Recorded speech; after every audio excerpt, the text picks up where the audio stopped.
Olá pessoal, tudo bem com vocês? Que é o Morrinho de novo, quem fala.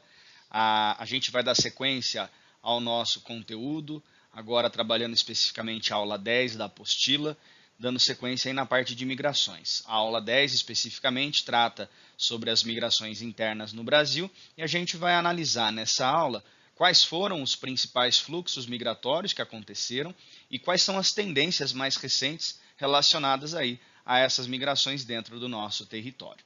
Para que a gente possa começar esse conteúdo, a gente vai analisar inicialmente o principal fluxo migratório que aconteceu ao longo da história no Brasil, o fluxo que aconteceu entre as regiões Nordeste e Sudeste. Vamos para o próximo slide para a gente trabalhar com isso legal. Então aqui eu trago para vocês o mapa, que mostra a direção desse fluxo migratório. As pessoas que saem, portanto, da região Nordeste migram em direção à região Sudeste.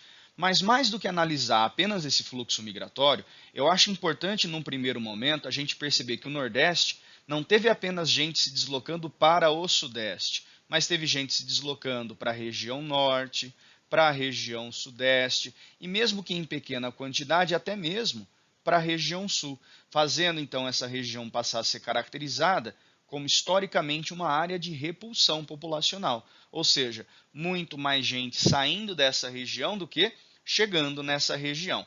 E quais seriam as razões dessa histórica repulsão populacional na região Nordeste? A primeira delas tem a ver realmente com uma condição da sua história. Historicamente, a região Nordeste foi marcada pela desigualdade, seja a desigualdade no acesso à renda, seja na desigualdade também do acesso à terra. E como que eu posso pensar isso de uma maneira um pouquinho mais clara? Vamos lembrar um pouquinho do início do processo de colonização. O início da nossa colonização se dá inicialmente pelo processo de ocupação do litoral nordestino.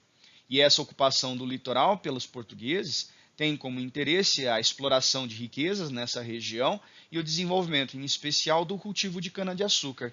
E como era feito o cultivo de cana-de-açúcar? Era baseado no sistema agrícola de plantation. E se você lembrar um pouquinho desse sistema agrícola, que com certeza você já trabalhou, é um sistema marcado pela pequena ou pela grande propriedade? Pela grande propriedade. Ou seja, desde o início da nossa colonização, as terras estavam mal distribuídas entre as pessoas que viviam no nosso país. Havia uma pequena parcela de pessoas no nosso país ocupando uma grande parcela de terras, ou tendo acesso, ou tendo propriedade de uma grande parcela de terras, enquanto a maior parte da nossa sociedade não tinha acesso à terra. Então, isso vai reforçar, de alguma forma, essa concentração fundiária marcante até hoje na região Nordeste. Do ponto de vista da renda, como que eu posso pensar nessa concentração de renda ao longo da história? De novo, voltando lá para o sistema agrícola de plantation. Por mais que gerasse muita riqueza esse sistema agrícola, efetivamente quem trabalhava nesse sistema agrícola? O escravo.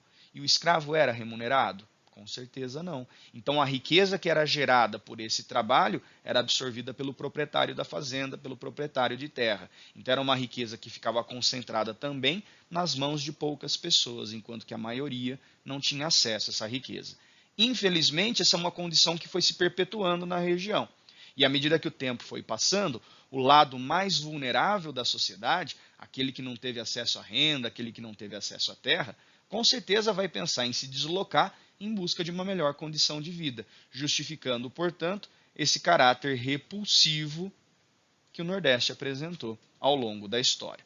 Mas essa é apenas uma das causas. Uma segunda causa importante, que tem ligação, obviamente, com a primeira, porque não são completamente dissociados, tem a ver com o crescimento populacional dessa região. Um crescimento populacional que, ao longo da história, mostrou-se, na maior parte das vezes, ser muito maior do que o crescimento econômico. Então, aquela história, né? A economia funciona como se fosse um bolinho e a população como aqueles que consomem esse bolinho. À medida que a economia não cresce, mas a população cresce bastante, os pedaços desse bolinho vão se tornando cada vez menores. Então você soma essa distribuição igualitária da riqueza cada vez menor, né, uma riqueza cada vez menor, se ela fosse igualitária, com a desigualdade que existe na região. Isso acabo concluindo que a pobreza cresceu muito na região Nordeste. E à medida que essa pobreza cresce, as pessoas que estão nessa situação buscam melhores oportunidades em outras parcelas do nosso território, justificando, portanto, esse caráter aí de repulsão populacional, mais uma vez. Um terceiro fator que chama a atenção tem a ver com os indicadores sociais e econômicos que o Nordeste apresenta. Seja recentemente, seja ao longo da nossa história, infelizmente, boa parte desses indicadores sociais e econômicos deixaram a desejar. Então a gente percebe, por exemplo, que o analfabetismo se encontra num patamar mais elevado, que a mortalidade infantil apresenta a mesma característica, que a expectativa de vida é mais baixa, que a escolaridade é mais baixa, que a renda per capita é mais baixa. Isso, de alguma forma, reflete um pouco a condição de vida de quem vive nessa região. E aí, diante de uma condição de vida que deixa a desejar, qual é o interesse das pessoas? É o interesse em se deslocar para uma área em que possa usufruir de uma condição de vida melhor. Maravilha! Um quarto e último fator para a gente associar a esse caráter repulsivo tem a ver com a dinâmica natural. E aí eu peço muito cuidado para vocês que esse clima semiárido, que pode ser usado como justificativa para a saída de nordestinos na sua região, não se dá no Nordeste inteiro, e sim numa grande parcela do Nordeste, a qual eu estou circulando aqui com a canetinha azul, que é a parcela do sertão nordestino. Morrinho, quer dizer então que a pobreza do sertão nordestino tem a ver com esse clima seco? Não, cuidado, porque esse tipo de afirmação faz você cair naquilo que a gente chama de determinismo geográfico, de acreditar que as condições socioeconômicas são determinadas pelas condições naturais. Se a gente parar para pensar em clima seco, outras regiões secas pra caramba no mundo têm desenvolvimento maior do que o Nordeste. Pensa no estado de Israel, pensa na Califórnia, nos Estados Unidos. Se você pegar só o PIB da Califórnia e comparar com os outros PIBs dos países mais ricos do mundo, a Califórnia teria o quinto PIB do planeta. Perderia apenas para os Estados Unidos, para a China, para o Japão e para a Alemanha. E aí o clima é seco também. Então eu não posso falar que o clima seco justifica a pobreza, mas eu posso falar que o clima seco justifica essa migração, porque diante de uma condição de produção agrícola que não é a mais adequada, diante de um acesso à água que não é mais adequado, diante de uma deterioração das condições de vida, as pessoas acabam se deslocando para outras regiões. Mas, Morrinho, isso também não tem um pouco a ver com a pobreza? Um pouco a ver tem, mas não tudo a ver com a pobreza. Não seria a causa principal da pobreza. Afinal, com medidas políticas, com medidas econômicas, a gente consegue reverter esse quadro de seca tão grave que a região acaba passando. Beleza? Olhando agora para o outro lado, a gente tem um fluxo muito interessante de pessoas em direção ao sudeste, fazendo, portanto, dessa região, historicamente, uma área de atração populacional. Mas atração apenas de nordestinos? Não. Atração de gente que vem do sul, atração de gente que vem do centro-oeste e atração também de gente que vem do norte do Brasil. Quer dizer, historicamente, recebeu muita gente por conta do seu desenvolvimento econômico. E aí os fatores que eu acabo elencando para justificar essa atração populacional tem muito a ver com a qualidade de vida, tem muito a ver com o desenvolvimento econômico. Então, primeiro já deixa isso muito bem claro, né? A região sudeste, ao longo da história, teve um forte crescimento econômico. E em função desse forte crescimento econômico, acabou tendo muito mais oportunidade de emprego, de vagas oferecidas no mercado de trabalho. Você que gosta de história, consegue acompanhar isso tranquilamente comigo. Podemos pensar que o desenvolvimento do Sudeste começa com o desenvolvimento da mineração, em especial no estado de Minas Gerais, que tem sequência com o desenvolvimento da cafeicultura no estado de São Paulo, no estado do Rio de Janeiro, e que, em função da riqueza gerada pela cafeicultura, a industrialização começou a se desenvolver justamente nessa mesma região. Então, a soma desses fatores fez com que mais riqueza pudesse ser gerada na região sudeste, mais empregos pudessem ser gerados na região sudeste, e assim coube à população a se deslocar para a região sudeste em busca dessa qualidade de vida maior, que é justamente o terceiro fator que eu coloco. Eu olho em geral para a região sudeste e vejo que é uma região que apresenta indicadores sociais e econômicos melhores em relação à média nacional. Então, posso voltar naqueles mesmos indicadores que eu falei do Nordeste, né? Penso, por exemplo, na mortalidade infantil e vejo que ela é mais baixa no Sudeste. A expectativa de vida, relativamente mais alta. o analfabetismo mais baixo, a escolaridade mais alta, a renda per capita mais elevada. Quer dizer, são indicadores que de alguma forma mostram a qualidade de vida relativamente melhor nessa região em comparação com o resto do país. Claro que existem outros elementos importantes. Quando a gente olha para as principais universidades do país, elas se encontram no Sudeste. Quando a gente olha para os centros médicos de atendimento mais avançado, com técnicas mais avançadas, eles também se encontram no Sudeste. Então, faz muito sentido as pessoas quererem estar perto de onde esses serviços são melhor prestados. Por isso, portanto, esse fluxo populacional em direção à região Sudeste. Um último fator, não é o menos importante, mas não deixa de ser algo muito relevante. Vamos pensar nesse último fator como a influência da mídia nesse processo de atração populacional. Aí você fala, mas a mídia faz uma campanha para as pessoas virem para o Sudeste? Não, mas mostra uma vida no Sudeste muitas vezes fantasiosa. Cria uma imagem do Sudeste que é uma imagem positiva e que acaba iludindo muita gente para vir para a nossa região. Como assim, Morrinho? Vamos pensar nas novelas. As novelas transmitem normalmente imagens do Rio de Janeiro, de São Paulo, e as imagens que são transmitidas são imagens que não representam a realidade dessas duas metrópoles. São imagens das melhores paisagens, onde não tem trânsito, onde não tem graves problemas sociais, os personagens vivem felizes, todo mundo se dá bem, só tem gente bonita. E isso cria uma imagem ilusória da região dessa forma. E a gente sabe que não é bem por aí. É que existem inúmeros problemas nessa região, como em todo o território nacional. Então, essa influência da mídia, de alguma forma, ajuda a população de outras regiões a se deslocarem para o Sudeste, pensando em obter uma melhor oportunidade de vida.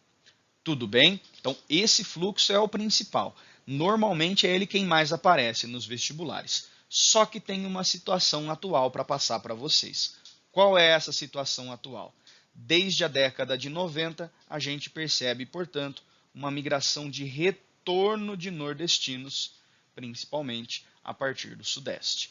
Há retorno de outros grupos, de outras regiões brasileiras, Morrinho? Sim, existe retorno de sulistas para a sua região, de pessoas do centro-oeste para a sua região, de pessoas do norte para a sua região.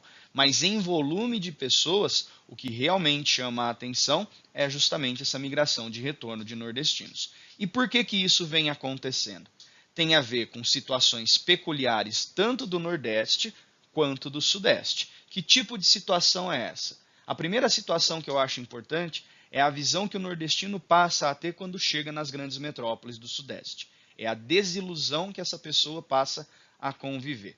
Por quê? Porque deixou tudo para trás para vir para São Paulo, deixou tudo para trás para vir para o Rio de Janeiro, para Belo Horizonte, para Campinas, para Ribeirão Preto, acreditando que ia melhorar para caramba a sua condição de vida. Mas isso acontece apenas com uma minoria. A grande maioria não consegue se posicionar no mercado de trabalho porque não tem qualificação suficiente. Quando se posiciona no mercado de trabalho, normalmente não consegue um bom emprego, não consegue um bom salário. Em virtude dessa condição salarial, não consegue uma boa condição de moradia e acaba não desfrutando daquela condição de vida que almejava quando decidiu fazer o fluxo migratório.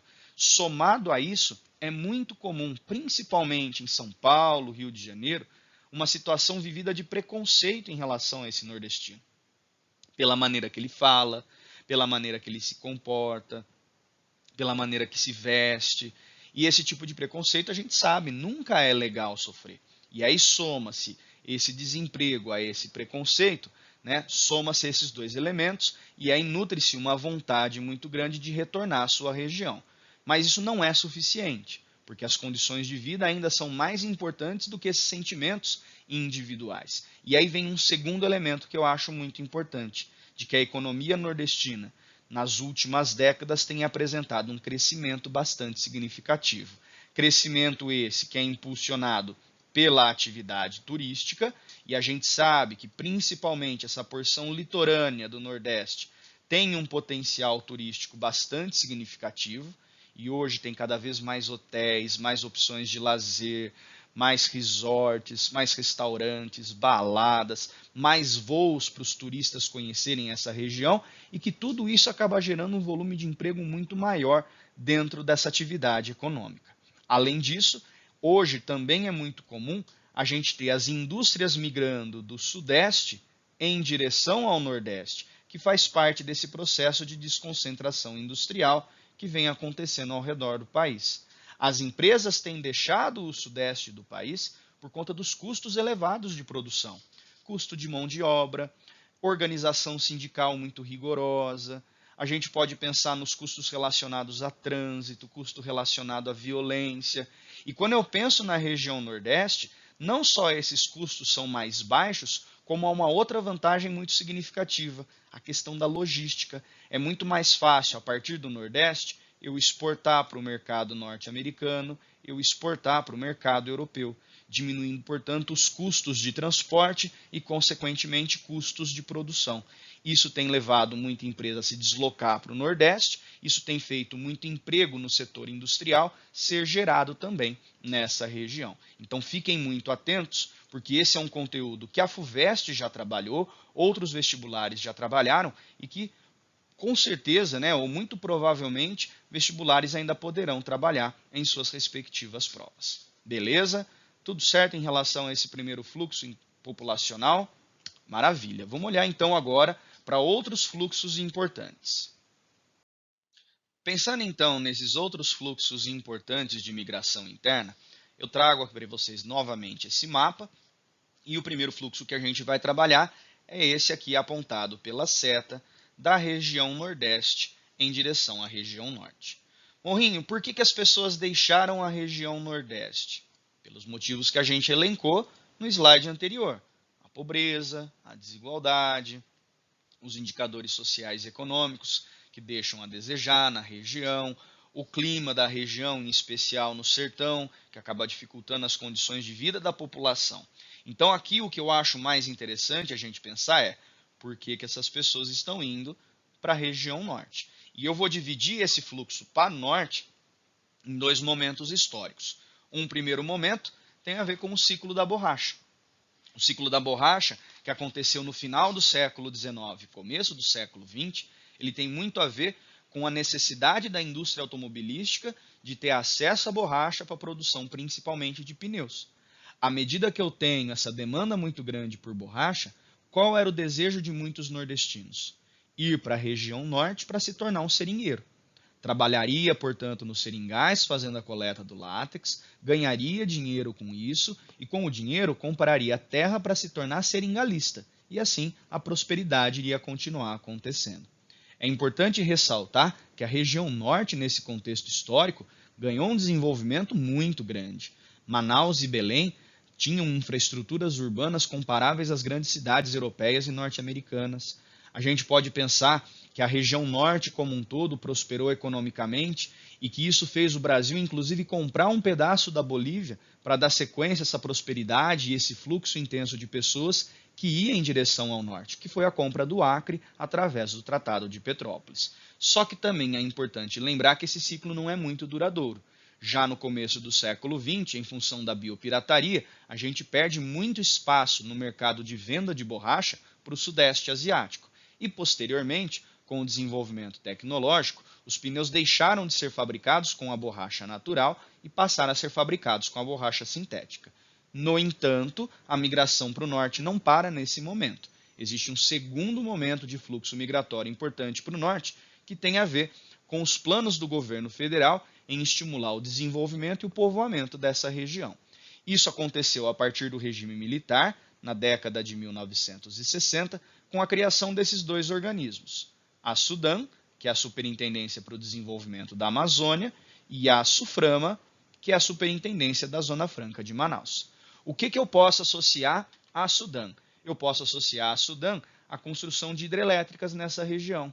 Usina Giral e Santo Antônio, no estado de Rondônia.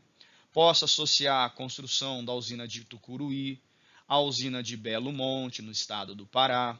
Posso associar aos projetos de mineração na Serra dos Carajás, ao Vale do Rio Trombetas, como posteriormente vocês vão estudar com o Tigrão. Posso associar aos projetos de expansão da fronteira agropecuária, como hoje vem acontecendo nas bordas da floresta amazônica. Quer dizer, à medida que essas atividades se desenvolvem, gera-se emprego, gera riqueza e com isso gera-se também atração populacional. No caso da Suframa, eu tenho algo um pouco mais peculiar. Eu tenho a criação de um polo industrial no interior da floresta amazônica, na cidade de Manaus. E esse polo industrial tem uma peculiaridade. Qual é a particularidade? Não são indústrias de fato que se instalam nessa região. Não são fábricas que produzem mercadorias que se instalam nessa região. São fábricas que montam mercadorias, são empresas que montam apenas determinados produtos, que nós chamamos de empresas montadoras, que lá no México a gente dá um outro nome, dá o nome de empresas maquiladoras. Então você tem montagem, por exemplo, de brinquedos, bicicletas, eletrodomésticos, aparelhos eletrônicos, automóveis, motocicletas. E a mão de obra para fazer essa montagem, ela não precisa ser a mais qualificada. Ela pode ser pouco qualificada, é interessante que ela seja uma mão de obra barata, e aí acaba sendo interessante para que essa atração, principalmente de pessoas do Nordeste, que normalmente não têm uma grande qualificação profissional, por isso acabam se arriscando nesse fluxo migratório, trabalhem nesse espaço. Beleza? Outro fluxo migratório importante para a gente analisar, deixa eu apagar só o que eu rabisquei aqui, para não ficar muito confuso, é o fluxo migratório que a gente tem, de novo, do Nordeste, só que agora em direção ao Centro-Oeste. Quanto aos motivos de saída do Nordeste, nós já estudamos. O que nos interessa são os motivos que se deslocam ou que fazem essas pessoas se deslocar para a região Centro-Oeste. O principal motivo tem a ver com a construção da cidade de Brasília. A gente sabe que Brasília foi uma cidade construída no meio do Planalto Central como um projeto do governo do Juscelino Kubitschek de transferir a nossa capital do litoral para o interior, saindo do Rio de Janeiro e indo, portanto, para o interior do país. Passava por trás dessa ideia do JK tirar a capital de uma área de grande pressão popular, tirar a capital de uma região marcada, ou de uma região que poderia ser marcada por um possível ataque estrangeiro, tirar a capital, turma, e levar essa capital para o interior, tirar do litoral a capital e levar essa capital para o interior, à medida que a gente consegue, portanto, estimular o povoamento e o desenvolvimento do interior. Por conta da construção de Brasília, a gente tem que pensar que mão de obra não é necessária, e é justamente a mão de obra nordestina que vai ser usada para a construção da cidade de Brasília.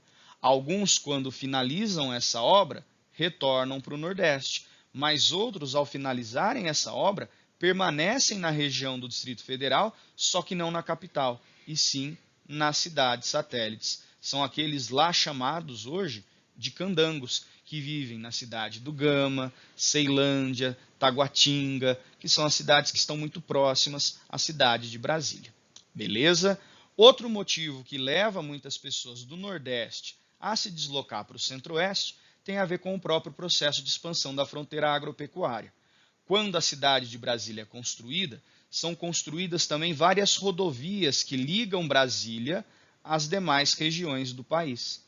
Isso faz com que as atividades econômicas comecem a se desenvolver no Centro-Oeste e a agropecuária, que até então ficava restrita a essa faixa, pouco a pouco começa a se expandir para a região Centro-Oeste, chegando hoje nos limites da floresta amazônica.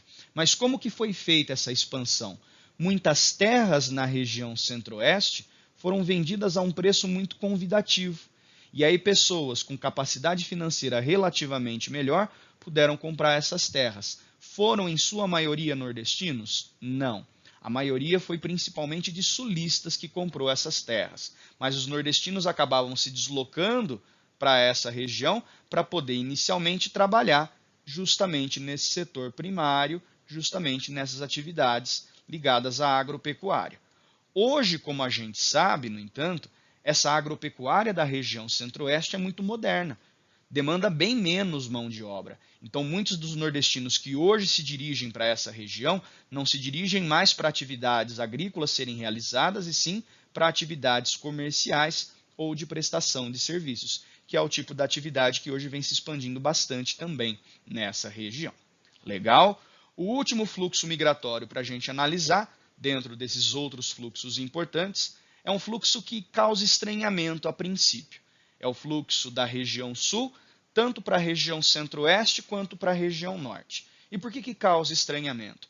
Porque normalmente a gente pensa os fluxos migratórios de regiões menos desenvolvidas para regiões mais desenvolvidas. E aqui é justamente o contrário, né? A gente sabe que o Sul é uma região bem desenvolvida se compararmos com a região Norte ou com a região Centro-Oeste. Então, o que motivou muito o sulista a realizar esse deslocamento populacional? O primeiro motivo tem a ver com algo que eu comentei no último, fluxo estudado. A saturação do espaço agricultável da região sul faz com que muitos produtores rurais comprem terras tanto no centro-oeste quanto no norte do Brasil. Isso dá a possibilidade de aumentar a área agricultável, de aumentar a produção econômica e aumentar a geração de riqueza. Tem um aspecto que eu acho muito interessante dentro disso, em que várias cidades da região centro-oeste, bem como da região norte do Brasil, mantêm centros de tradições gaúchas. Quer dizer, são locais onde os produtores rurais que se deslocaram para aquela região se reúnem eventualmente para celebrar sua cultura nativa. Isso é um reflexo muito importante, dos fluxos migratórios. E aí ligado, então, essa saturação do espaço agricultável, a política de venda de terras, tanto no centro-oeste quanto no norte do Brasil, vai estimular esse sulista a realizar esse fluxo migratório. Beleza? Então, além do fluxo mais importante do Nordeste para o Sudeste, tem outros 3 fluxos de grande intensidade ao longo da nossa história. Para nós acabarmos esse conteúdo, vamos olhar para tendências mais recentes vinculadas às migrações internas no Brasil. Acompanha comigo no próximo slide. Olhando para esses fenômenos recentes relacionados às migrações internas, quero destacar 2 fenômenos muito importantes para vocês. O primeiro deles, algo que já pudemos conversar no momento anterior, quando falamos de migrações temporárias, é o crescimento que vem acontecendo no Brasil das migrações pendulares. O que é a migração pendular? Que é sempre importante a gente lembrar. É aquela migração em que os indivíduos vão e voltam de um determinado lugar. Normalmente tem um caráter diário, pode ter um caráter semanal, pode ter um caráter mensal, mas nunca ultrapasse muito esse caráter diário ou semanal. Normalmente é motivado por questões de estudo ou por questões de trabalho. E normalmente se dá entre cidades menores e cidades maiores. Essas cidades menores de onde as pessoas saem, nós chamamos de cidades dormitório. E isso eu tenho que chamar a atenção para vocês. Hoje, por conta dos vários problemas urbanos que as grandes cidades apresentam, muita gente tem se deslocado para viver nas cidades dormitório, mas continuam trabalhando na cidade principal, continuam levando seus filhos para estudar na cidade principal. Então isso faz com que haja um crescimento dessas migrações pendulares. E à medida que crescem as migrações pendulares,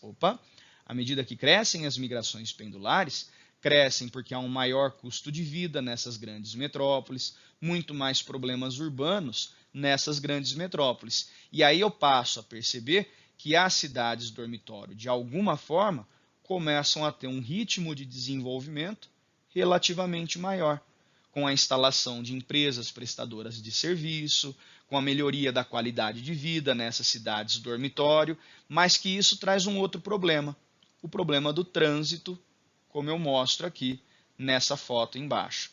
Claro que não é um trânsito vinculado às migrações pendulares, mas para quem, por exemplo, mora fora de Ribeirão Preto e vai trabalhar em Ribeirão Preto, vai estudar em Ribeirão Preto, com certeza convive com um trânsito bem carregado nos horários de pico, normalmente entre as 8 e 9 da manhã, entre as 6 e as 7 horas da noite. Tá? Então esse é um fenômeno bem intenso que tende a aparecer bastante nos vestibulares. O outro fenômeno em questão é uma transformação nos fluxos migratórios, de migrações que eu denominava como interregionais, para migrações que eu passo a denominar como intra-regionais.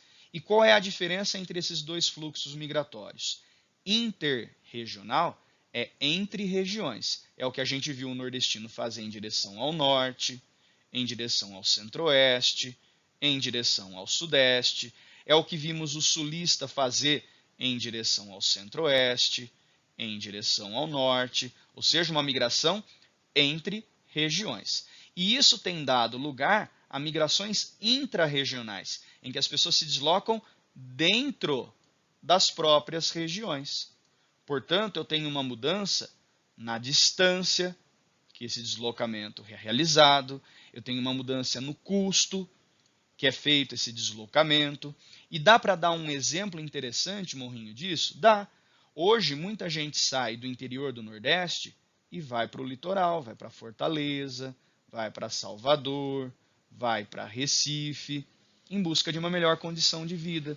Muita gente sai do interior de São Paulo e vai tentar morar na capital para ter uma melhor condição de vida. Sai do interior de Minas e vai para Belo Horizonte, sai do interior do Rio de Janeiro e vai para a capital do estado. Então, é um fenômeno muito comum. Isso representa, de fato, um custo de deslocamento mais baixo, uma menor distância em relação à região de origem, e hoje isso representa uma menor dificuldade para a adaptação tanto da cultura quanto da economia, das condições econômicas. Quando você tinha essa migração interregional, aqui eu não consegui apagar, perdão. Quando eu tinha essa migração interregional acontecendo, estou apanhando um pouquinho aqui do computador, pessoal, desculpa. Quando eu tinha essa migração interregional, a dificuldade de adaptação era maior, o custo do deslocamento era maior, por isso essa transformação acaba sendo, de fato, bem interessante. Beleza? Bom, acabamos esse conteúdo, vamos fazer os exercícios. Esses exercícios eu vou resolver ao vivo aí com vocês no nosso encontro, tá bom? Agradeço mais uma vez a atenção de todos vocês, um grande abraço, até o nosso próximo encontro. Tchau, tchau.